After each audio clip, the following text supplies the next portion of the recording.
오늘 우리에게 주신 말씀 크게 받는 마음으로 일어서셔서 호세아 13장 13절 개역 한글 성경으로 한 목소리로 받들어 읽도록 하겠습니다. 읽겠습니다. 시작. 해산하는 여인의 어려움이 저에게 임하리라. 저는 어리석은 자식이로다. 때가 임하였나니 산문에서 지체할 것이 아니니라. 아멘. 자리에 앉겠습니다. 지난주 우리가 사랑하는 이 민족에 아주 큰 경사가 있었습니다. 목요일 날 한강 작가의 노벨 문학상 수상 소식이 있었는데요. 보면서도 믿어지지를 않았습니다.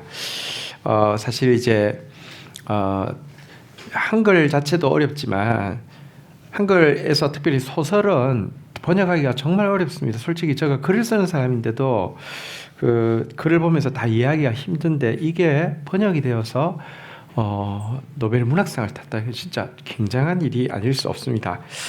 일단 여러분 우리는 같은 민족이기 때문에 또 특별히 크리스찬은요 기뻐하는 자와 함께 기뻐하고 슬퍼하는 자와 함께 슬퍼하는 사람이 크리스찬의 정체성이기 때문에 우리 민족에 주신 이 엄청난 경사를 인해서 우리가 기뻐하면서 자축하는 마음으로 박수 한번 치겠습니다. 와우, 브라보.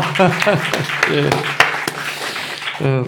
여러분 사실 그 우리 청소년부 선우 어머니 김나래 집사님이 과거에 런던 도서전에서 한강 작가와 동행 취재를 했고요. 그리고 그때 이제 이후에 한국 와서 소년이 온다는 책이 처음 나왔을 때 저한테 이제 선물을 해주셨어요. 근데 사실 저는 써야 될 글도 많고 또 읽어야 될, 그러니까 취합해야 될 정보 양이 많은 데 비해서 소설은 전체를 읽지만 정보로서는 사실 얻을 수 있는 게 많지 않잖아요, 그죠? 그래서 저한테는 약간 소설 읽는 것은 조금 사치 같은 좀 느낌이 있습니다. 너무 이렇게 호사스러운 일이다. 나에게는 시간이 도저히 안 된다. 그래서 한참 전에 받은 책인데 못 읽고 있다가 이 경사스러운 일 앞에서 제가 저 자신에게 휴가를 주고 이 책을 이제 읽었어요. 사실 책 읽는 거 워낙 좋아하기 때문에 이제 읽었는데 너무 아프면서도 너무 아름다우면서도 또 절절하면서도 또 어쨌든 책을 잘 읽는 시간이 있었습니다.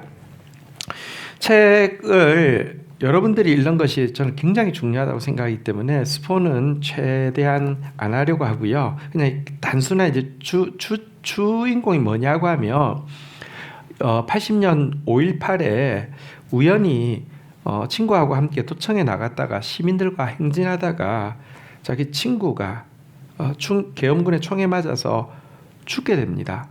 근데 그 시체를 찾을 수 없습니다. 실제로 많은 시체가 한꺼번에 모아져서 소각되었기 때문에 지금도 찾지 못했죠. 그래서 시신을 찾기 위해서 도청에 상무관에 시신이 있는 곳에 찾으러 갔다가 그곳에서 사람들 시체가 계속 실려오고 봉사할 사람이 없으니까 시체가 오면 이름도 뭐도 모르니까 특이 상황을 이렇게 옷 무슨 뭐 신발 뭐 이렇게 썼다가 오면 사람들한테 이렇게 알려주고 시신을 보여주고 하는 사람이 필요해서 이 중학교 3학년 아이가 그곳에 남게 되었습니다. 도청에 이제 공수부대가 진압을 작전을 이제 시작한다는 소식이 들리자 있는 사람 다 죽인다고 하니까 거기 남아있던 사람들 중에서 여성 어린아이들은 다 보내게 되고 자원하는 소수의 여성 3명 또 이제 남학생들이 좀 남게 됐는데 이 주인공인 소년이 도저히 그 자리를 떠날 수 없어서 남아있게 되죠. 뭐 이제 진압작전하면서 대부분이 죽었고요. 남은 사람들은 정말 엄청난 고문을 받게 되는데요. 형이 이제 이야기하죠. 너희들은 어리기 때문에 살려줄 거야. 그러니까 너희들 그 안전하게 캐비넷 같은 데 숨어 있다가 조금 잠잠해지면 백기를 들고 같이 나오라고 거기 남아있던 아이들에게 이야기를 했습니다. 아이 4명이 나오는데 백기를 들고 진압 나오는데 이 계엄군의 저기 간부가 나오는 것 보고 빨갱이 새끼들 나온다고 하면서 이렇게 일렬로 서서 나오는데 다 총을 쏴서 죽이게 됩니다. 실화이고요. 그리고 이 소설은 그 소년 주위에 있던 사람이 5년 후에 10년 후에, 20년 후에, 30년이 흐른 뒤 살아남았던 여러 사람들이 그 당시에 깊은 상처로 피폐해질 대로 피폐해진 삶을 어떻게 견뎌내고 있는지, 그리고 이것이 왜 지금도 중요한지를 이야기해주는 그런 이야기인데요. 어쨌든 여러분들 지금은 서점에 가도 구할 수 없지만 그것도 이제 우리 또 금방 하다가 또 그렇잖아요, 그죠? 꼭 너무 우리 역사상 중요한 사건입니다. 꼭 보시고 여러분들 때에는 진짜 해결이 되어야 합니다. 꼭 보시기를 추천합니다. 읽으면서 든 생각 두 가지만 좀 말씀드리겠습니다. 첫 번째는 다음 세대에게 씨앗을 심는 것이 정말 중요하구나 하는 생각이었습니다. 한강 작가의 아버지는 한승원이라는 소설가입니다. 여러분은 잘 모르겠지만 아재 바라 아재라는 소설이 있었는데 그게 강수연 씨가 나오는 영화로 해가지고 해외에서 상을 받고 한 유명한 소설가이신데요. 워낙은 글만 써서 생활하기가 어려우니까 경기도 전라도 광주에서 중학교 교사로 일하면서 소설을 쓰고 있었는데 졸업 소설가로 일하기 위해서 서울로 올라온 것이 공교롭게 80년도 1월이었습니다. 자기가 올라온 지 5달 후에 광주에서 신군부의 전두환에 의해서 이제 민주적으로 하자고 이야기하는 그 학생들을 또 시민들을 학살하는 일이 벌어지게 되었는데요.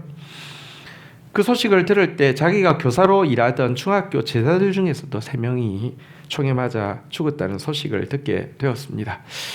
당시 이 문인들, 작가들은 다 정부의 감시 대상이었고 언론 통제 대상이었죠.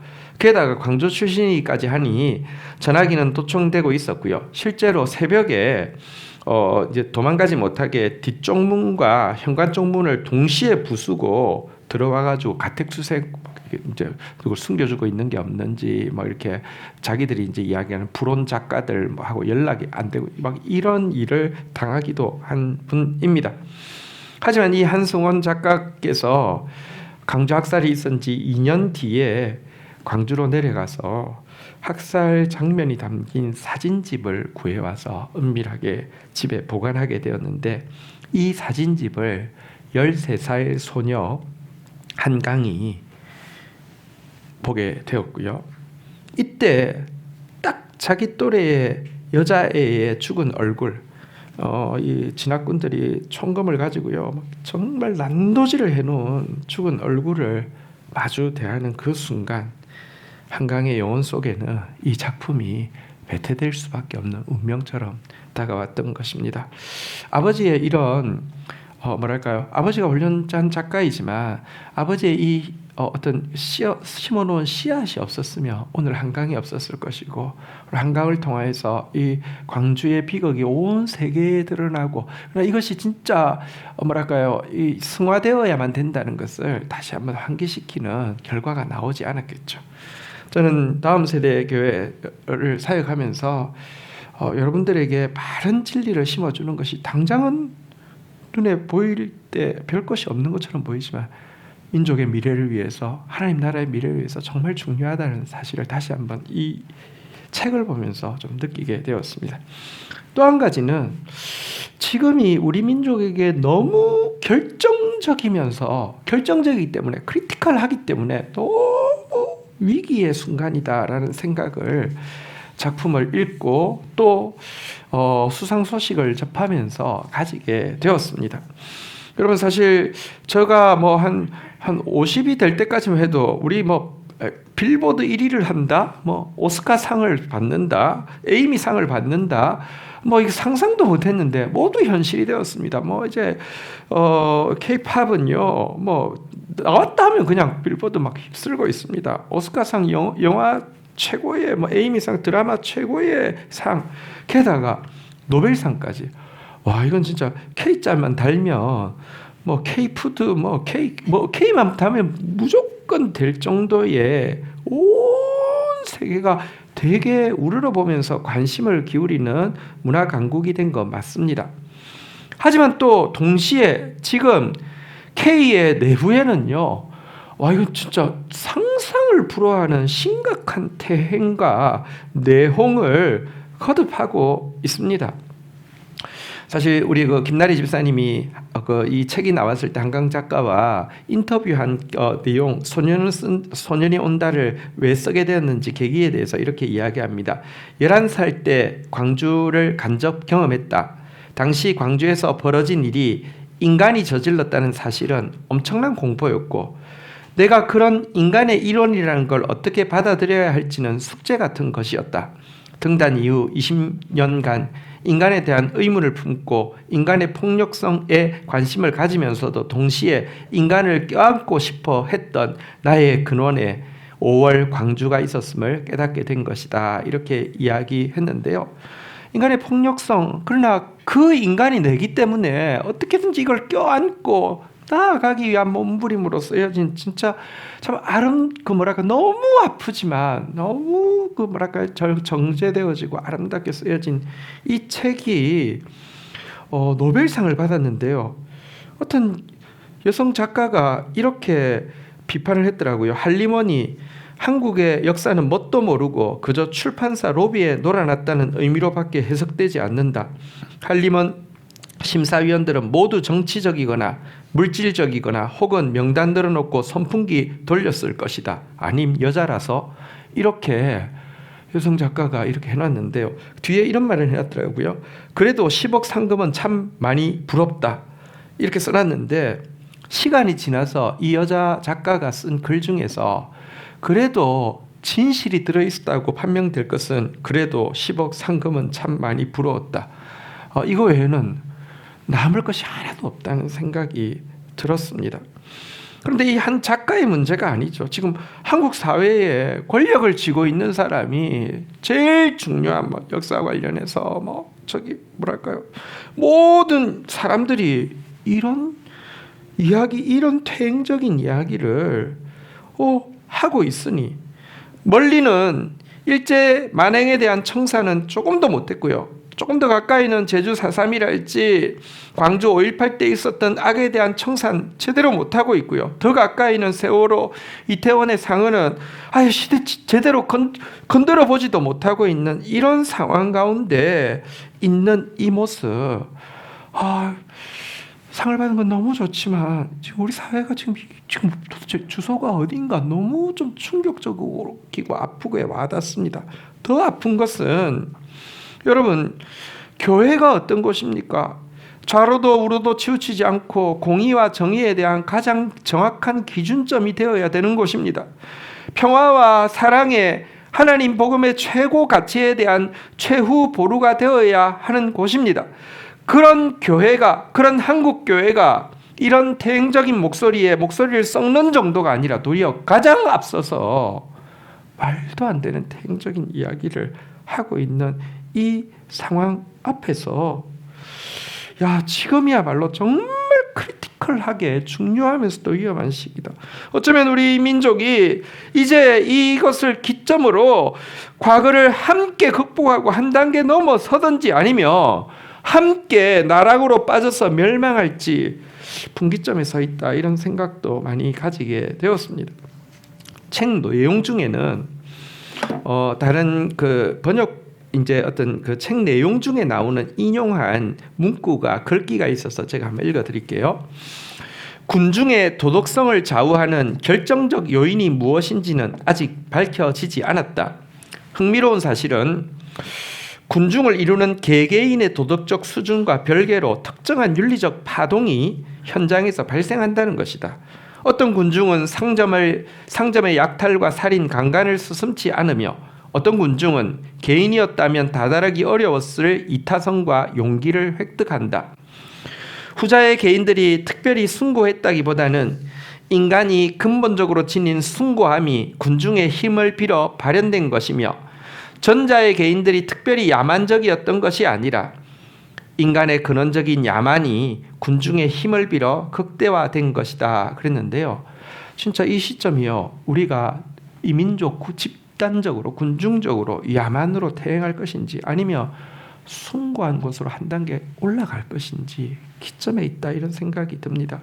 가장 숭고한 하나님의 가치, 평화와 사랑, 공의와 정의로 한 단계 민족이 올라가서 온 세계에 이것을 흘려보낼 때 진짜 하나님이 K자 붙이면 다 되게 했는데 진짜 K, 영적인 한류를 흘려보내는 사명 감당하는 민족이 될 수 있을 터인데, 만약에 이 기회를 놓친다고 하면 여러분, 우리뿐 아니라 과거 일본에 일본 J자만 붙이면 다 될 때가 있었어요.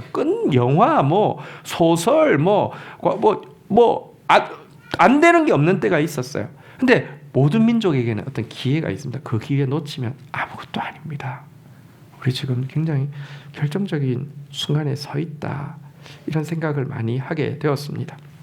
오늘은 결정적인 때에 드릴 특별한 기도라는 제목으로 이와 같이 결정적인 민족의 시간, 혹은 또 우리 각 개인에게도 마찬가지입니다. 공동체에도 마찬가지입니다. 이 결정적인 이 때에 왜 특별한 기도가 필요한지에 대해서 살펴보고, 특별한 기도에 대해서 청년들의 헌신을 또 도전하는 그런 시간을 가지고 싶습니다.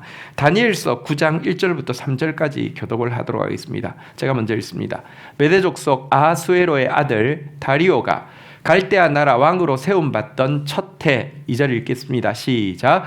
곧 그 통치 원년에 나 다니엘이 책을 통해 여호와께서 말씀으로 선지자 예레미야에게 알려주신 그 연수를 깨달았나니 곧 예루살렘의 황폐함이 70년 만에 그치리라 하신 것이라. 3절 제가 읽습니다. 내가 금식하며 베옷을 입고 죄를 덮어쓰고 주 하나님께 기도하며 간구하기를 결심하고. 자, 본문에 보면 1절에 메데바사 연합국의 왕인 다리오의 통치 원년에 다니엘이 2절에 보니까 예레미야서를 읽다가 한 가지 엄청난 사실을 새롭게 깨닫게 되었습니다. 그것은 무엇이냐고 하면, 지금까지 유대를 멸망시키고 포로 잡아와서 압제하던 바벨론은 이제 그들의 죄악으로 말미암아 심판받아서 영원한 폐허가 지금 되고 있고, 이제 앞으로 영원한 폐허가 될 것이지만, 이스라엘은 70년의 포로 기간이 차고 나면 하나님의 예언의 말씀대로 다시 본토로 돌아가 회복되리라는 내용이었습니다. 자, 그런데 다니엘이 지금 이 내용을 읽고 있던 다리오 왕 원년이 이스라엘 백성들이 포로 잡혀간 지 몇 년째이냐고 하면 딱 68년째였습니다. 그러면 몇 년 후에 이를 알게 된 것입니까? 2년 후에 이를 알게 되었습니다. 여러분, 68년, 이스라엘 백성들이 지금 68년째 포로 생활을 하고 있는데요. 우리가 식민지가 딱 일본 식민지가 36년이었습니다. 딱 2배의 시간이 흐른 시점이었습니다.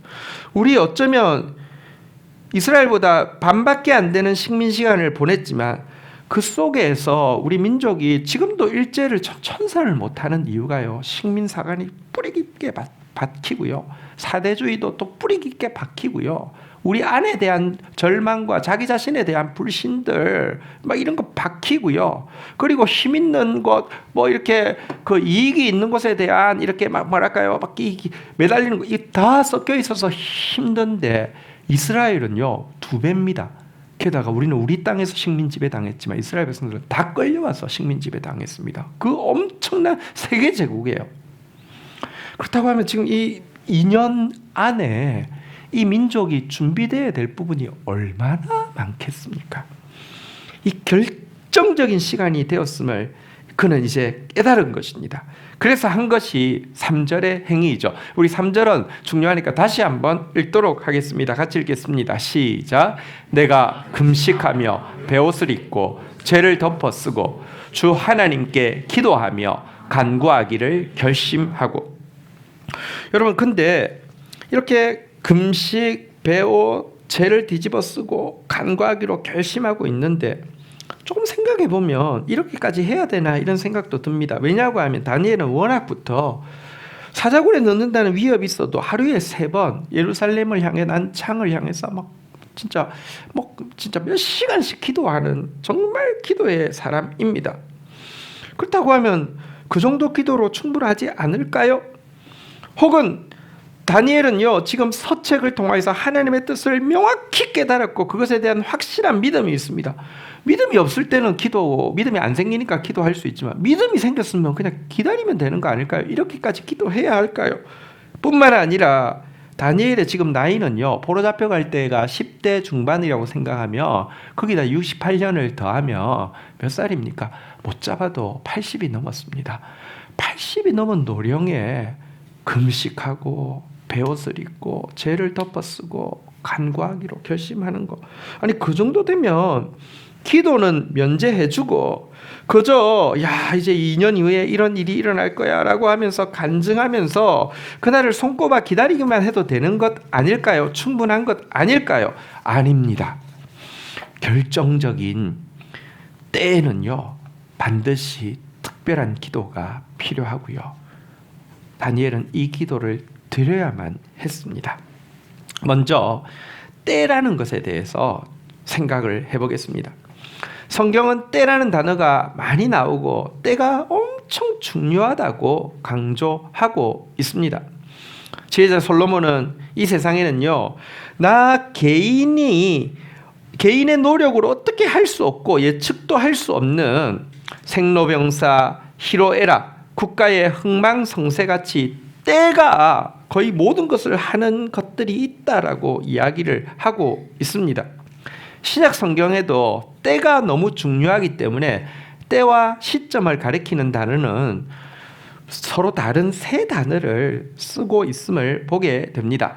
한번 보시면요, 크로노스라는 헬라어가 있고 카이로스라는 헬라어가 있고 플레로우라는 헬라어가 있는데요, 크로노스는 어떤 시간?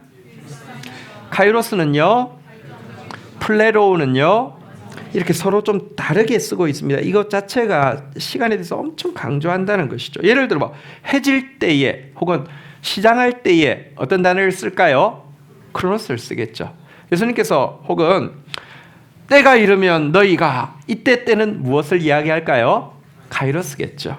자, 그리고 이 카이로스의 시간을 잘 보내고 있을 때 완성의 시간이 찾아오는 것이 플레로우인데요. 그래서 성경을 그 원어로 보면 이렇게 되어 있습니다. 카이로스가 이르면 내 말이 플레로우 되리라, 이런 이제 구절이 있는데요. 그러니까 이 결정적인 시간이 되면 내 말이 완전히 성취될 것이다, 이럴 때 이렇게 쓰고 있음을 보게 됩니다. 근데 이 세 단어의 상관관계를 좀 쉽게 설명하면, 우리가 오늘 읽었던 호세아서 13장 13절은 해산의 비유로 설명을 하고 있는데 해산의 비유로 가장 잘 설명할 수 있습니다. 크로노스는 임신한 후에 출산하기 전까지 비교적 일상적인 생활이 반복되어지고 있는 9개월을 크로노스의 시간이라고 할 수 있습니다. 카이로스의 시간은 갑자기 산통이 오고 해산이 임박한, 사람에 따라 산통을 10시간 하는 사람도 있고, 그죠? 12시간 하는 사람도 있고, 4시간 할 수 있는데요. 이 산통의 시간이 카이로스라고 할 수 있고요. 플레로우는 그러면 무엇이겠습니까? 해산의 고통을 잘 넘기고 산모가 응아하고 아이가 태어났을 때 아이를 안는 순간을 플레로우의 시간이라고 할 수 있겠죠. 자, 이 중 크로노스의 시간을 지나는 사람도 있을 것이고요, 카이로스의 시간을 맞이한 사람도 있을 터인데요, 크로노스의 시간에 가장 중요한 것을 한 단어로 이야기하면 한번 따라하겠습니다. 인내. 여러분, 대부분의 크로노스의 시간은 다람쥐 쳇바퀴 도는 것처럼 무미건조하고 별로 특별한 일도 일어나지 않고 심지어 무의미하다고 느껴지기도 하는 순간입니다. 또 크로노스의 시간에는요, 내 삶은 언제까지나 이런 식으로 그냥 지지부진하게 진행될 거야 라고 생각하게 되고, 나에게는 적어도 카이로스의 시간 같은 건 오지 않을 거야 라는 부정적인 확신이 생기기도 합니다. 그러나 다시 이야기합니다. 카이로스의 시간은, 해산의 고통은요, 임신의 9개월 없이 해산의 고통이 올 수 없는 것처럼 반드시 크로노스의 연장선에 있습니다. 그래서 이 크로노스의 시간 무의미하지 않습니다. 그래서 이 크로노스의 시간은 인내해야만 합니다. 갈라디아서 6장 9절 우리 같이 한번 읽어볼까요? 같이 한번 읽도록 하겠습니다. 갈라디아서 6장 9절입니다. 읽겠습니다. 시작. 포기하지 아니하면 때가 이름에 거두리라. 카이로스가 이르면 거둘 것입니다. 그때까지는 포기하면 안 됩니다. 인내해야 합니다. 성실해야 합니다. 자, 그런데 여러분, 인내하고 성실하고 있으면 하나님이 은혜로 너 이 시간 잘 통과했어 라고 하시고 나면요, 갑자기 카이로스의 시간이 도래합니다. 상고가 임하는 것입니다. 그동안은 한없이 느리게만 흐르던 시간과 달리 이때부터는 초스피드로 진행되어집니다. 이스라엘 백성이 40년 광야를 방황했는데요, 딱 하나님께서 가나안 땅으로 들어가라 하고 3일 만에 들어갔습니다. 40년이 3일로 줄어듭니다. 이런 카이로스의 순간이 온다는 것입니다. 여러분, 하나님은요, 천년을 하루처럼 여기시는 느린 시간의 주인이시기도 하지만 동시에 하루를 천년처럼 늘 펼쳐서 사용할 수 있는 카이로스의 시간의 주제이시기도 합니다. 그런데 이 카이로스의 시간에 결정적으로 가장 필요한 것이 무엇이냐고 하면 기도라고 할 수 있습니다. 제가 카이로스를 임산부의 산통의 시간이라고 말씀드렸잖아요. 여러분, 그 산통의 그 짧은 시간, 하루일 수도 있고 10시간일 수도 있고 4시간일 수도 있는데, 이 산통이 시작되어지면요, 이때 겪는 수고와 고통은 어쩌면 9개월 동안의 고통을 다 모아놓은 것 같은 고통의 순간이겠죠. 심지어 이 순간을 잘못 넘기면 목숨을 잃기도 합니다. 지금은 그런 경우가 잘 없지만 과거에는요, 해산의 이 고통, 이때에 아이가 빨리 태어나지 않는다고 하며 산모도 아이도 죽게 되는 경우가 비일비재했습니다. 호세아 13장 13절, 오늘 주제구절이 바로 그것에 대한 내용입니다. 다시 한번 읽어볼까요? 시작. 해산하는 여인의 어려움이 저희에게 임하리라. 저는 어리석은 자식이로다. 때가 임하였나니 산문에서 지체할 것이. 해산하는 여인의 어려움이 저에게 임하리라. 이 말은 크로노스의 시간이 임한다는 뜻입니다.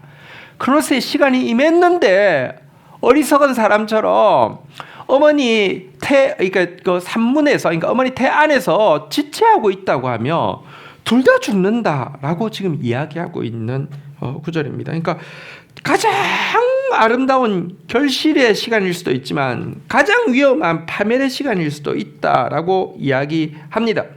그래서 카이로스의 시간에는 특별한 영적 싸움이 있을 수밖에 없고, 이 특별한 영적 싸움이 있기 때문에 특별한 기도가 요구되어지는 것입니다. 이 사실을 깨달았기 때문에 다니엘은요, 이제 2년 후면은 해방되니까 할렐루야, 예루살렘에 어떻게 연결해서 땅 사둘까, 아니면 사람들에게 막 이야기하면서 좋은 일 있을 거라고 이렇게 막 아는 체 할까, 이게 아니라 금식하고 베옷을 입고 죄를 뒤집어 쓰고 기도와 간구를 드리기로 결정을 한 것입니다. 이것은 예수님과 12 제자를 보아도 똑같다는 것을 보게 됩니다. 예수님이 제자들을 불러서 함께 지냈던 이 3년은 예수님께도 제자들에게도 모두 크로노스의 시간이었습니다. 예수님이 3년 동안 제자들이 그렇게 많은 말씀을 가르치셨고 그렇게 많은 기적을 보이셨지만 눈에 볼 때는 열매가 하나도 없었습니다. 똑같아 보였습니다. 크로노스의 시간이었습니다. 그러나 이 시간 예수님 인내하셨고요. 이 시간 제자들도 인내하고 그 자리에 붙어 있었습니다. 베드로가 영생의 말씀이 주께 있사오니 내가 누구에게로 가오리까 붙어 있었습니다. 예수님이 절대 얘들 한 1년 지나고서 얘들 도저히 안 되겠다, 자 집에 가라, 새로 시작하련다, 이렇게 하지 않았다는 것입니다. 인내의 시간을 지났습니다. 그러나 어쨌거나 아무런 변화가 없었습니다. 하지만 때가 다가오고 있었습니다. 십자가의 때가 다가오고 있었습니다.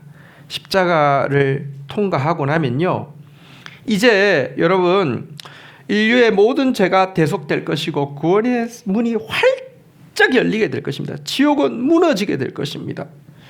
이 결정적인 시간 앞에서 예수님은요, 땀방울이 핏방울이 되는 것 같은 겟세마네 동산에서의 특별한 기도의 싸움을 했습니다. 제자들도 마찬가지였습니다. 여러분, 이제 오순절에 성령님이 강림하시고 나면 그동안 베드로 요한 아무 일도 못하던 사람들이 이제 한 번의 설교로 3,000명이 회개하기도 하고 그 겁쟁이들이 땅끝까지 이르러서 복음을 온 세계에 확산하는 일이 이루어나게 될 텐데요.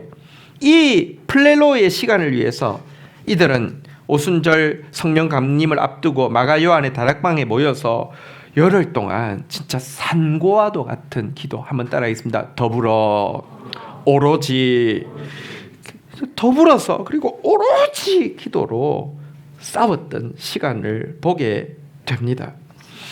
여러분, 지금은 저 개인적으로도 결정적인 시간이 도래했다, 이런 생각이 듭니다. 교회적으로도 결정적인 시간이 도래했다고 하는 생각이 듭니다. 이 교회가 세워지고 다음 세대란 특별한 이름을 가지고 세워진 교회에 하나님께서 약속의 말씀들을 많이 주셨습니다. 올해의 약속의 말씀은 선한 말씀이 다 몽땅 깡그리 응할 것이라는 특별한 약속이 있습니다.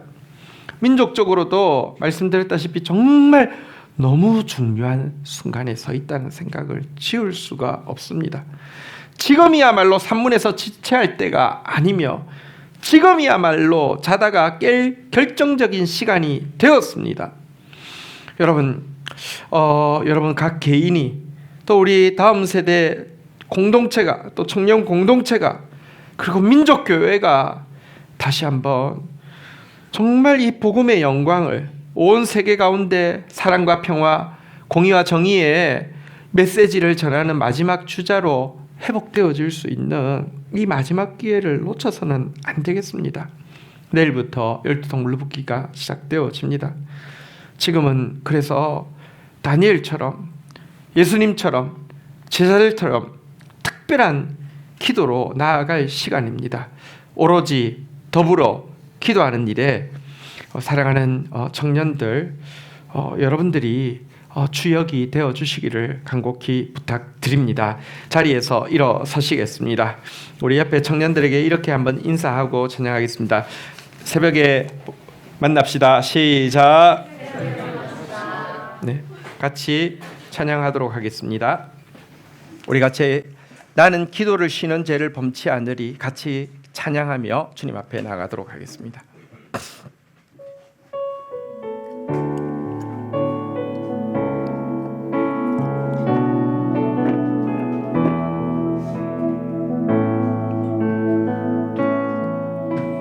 나는 기도를 쉬는 죄를 범치 않으리, 이 나라를 사랑하기에 순교자들의 피로 값주고 산 나라 어둠에게 내어주지 않으리. 다시 한번 고백하며 나가겠습니다. 나는 기도를 쉬는 죄를 범치 않으리, 이 나라를 사랑하기에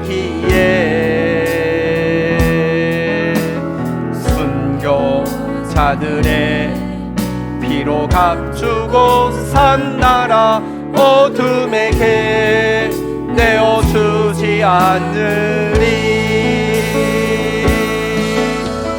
나의 기도가 이 나라 살릴 수 있다면 나는 결코 이 기도를 쉬는 죄를 범치 않으리. 우리 기도로 이 나라 회복할 수 있다네. 피로 먹는 낙타 무릎 간절한 눈물의 길. 다시 한번 고백하며 나가도록 하겠습니다. 기도를 쉬는 죄를 범치 않으리, 이 나라를 사랑하기에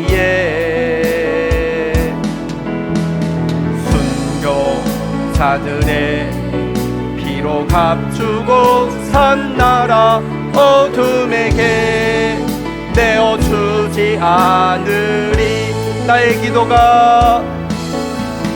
나의 기도가 이 나라 살릴 수 있다면 나는 결코 이 기도를 쉬는 죄를 범치 않으리.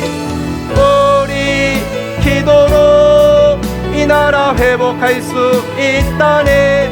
피로 먹는 낙타 무릎 간절한 눈물의 나의 기도가 주님 결단합니다. 나의 기도가 이 나라 살릴 수 있다면 나는 결코 이 기도를 쉬는 죄를 범치 않으리. 우리 기도로 이 나라 회복할 수 있다네. 피로 먹는 낙타 무릎 간절한 눈물의 기도. 자리에 앉으시겠습니다. 우리 12통 물붓기를 앞두고 있습니다. 선한 말씀이 다 응할 것이라는 약속을 앞두고 있습니다. 우리가 품고 기도하고 있는 소중한 샬롬 축복 대상자들의 영혼을 우리 앞에 두고 있습니다. 또 민족교회가 이 민족이 정말 역사의 중요한 분기점에 서 있습니다. 정말 두려운 마음입니다. 하나님께서 베풀어 주신 은혜가 너무 아깝기에 하나님 한번 긍휼을 베풀어 주시기를 매달려 간구하고 있습니다. 우리 다니엘처럼 금식하며 베옷을 입고 죄를 뒤집어쓰고 기도하고 간구하기를 결심하며 이 결정적 때에 특별한 기도로 나아가겠노라고 나의 결단 가지고 우리 주의 이름 3번 부르짖고 기도하며 나가도록 하겠습니다. 하나님 감사합니다. 우리에게 이제 영혼 구원의 결정적인 시간이 되었다고, 또 우리 각자에게 또 우리 공동체에게 주신 선한 말씀이 다 응할 결정적인 시간이 되었다고, 그리고 이 민족이 정말 K 한류에서 영적 한류를 온 세계로 흘려보낼지 아니면 K 한류에서 정말 샴페인 터뜨리고 멸망의 길로 스스로 빠질지 기로에 서 있는 결정적인 시간 앞에 있습니다. 하나님, 저희들에게 이 시대를 분별할 수 있는 눈을 허락하여 주시고 민족을 사랑하는 마음을 허락하여 주시고, 노구의 다니엘이 금식하며 베옷을 입고 죄를 뒤집어쓰고 기도와 간구를 결심한 것처럼 특별한 기도로 하나님 앞에 나아가는 자 되게 하여 주시옵소서. 12통 물붓기가 시작되어집니다. 성령의 기름 부으심이 나의 전적인 무능과 하나님의 전적인 전능을 고백하고 나아가는 자마다 넘치게 하여 주시며 승리하게 하여 주시며 하나님의 약속의 플레로를 다 받아 하나님께 영광 돌릴 수 있도록 은혜를 베풀어 주시옵소서.